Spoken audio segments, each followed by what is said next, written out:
Recent టైమ్స్లో చాలామంది celebrities egg freezing గురించి చెప్పడం మీరు చూసే ఉంటారు. ఈ ఎగ్ ఫ్రీజింగ్ అనేది సెలబ్రిటీస్ మాత్రమే కాకుండా అందరూ చేయించుకోవచ్చు. సో ఈ ఎగ్ ఫ్రీజింగ్ అనేది మన లైఫ్ ఇన్సూరెన్స్, హెల్త్ ఇన్సూరెన్స్ లాంటిది.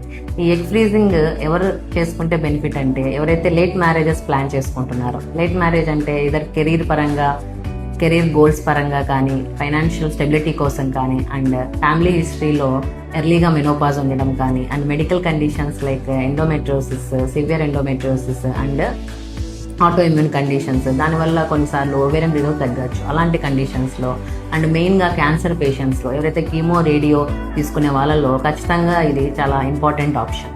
సో ఈ ఎగ్ ఫ్రీజింగ్ అనేది మనము ఇంజెక్షన్స్ ఇచ్చి ఎగ్స్ను గ్రో చేసి దాన్ని ఫ్రీజ్ చేసి పెడతాం. మీరు ఎప్పుడైతే ప్రెగ్నెన్సీ ప్లాన్ చేసుకుంటారో ఆ టైంలో ఈ ఎగ్స్ని యూజ్ చేసి ఎంబ్రియోస్ తయారు చేయడం వల్ల మీరు కన్సీవ్ అవ్వడం ఈజీ అవుతుంది.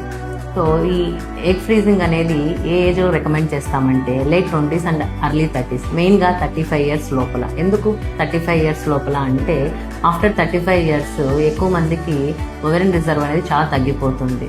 సో అందువల్ల మీరందరూ కరెక్ట్ టైంలో కరెక్ట్ డెసిషన్ తీసుకోవడం వల్ల మీ ఫ్యూచర్ ఫర్టిలిటీ ప్రాబ్లమ్స్ని అవాయిడ్ చేయవచ్చు. Thank you.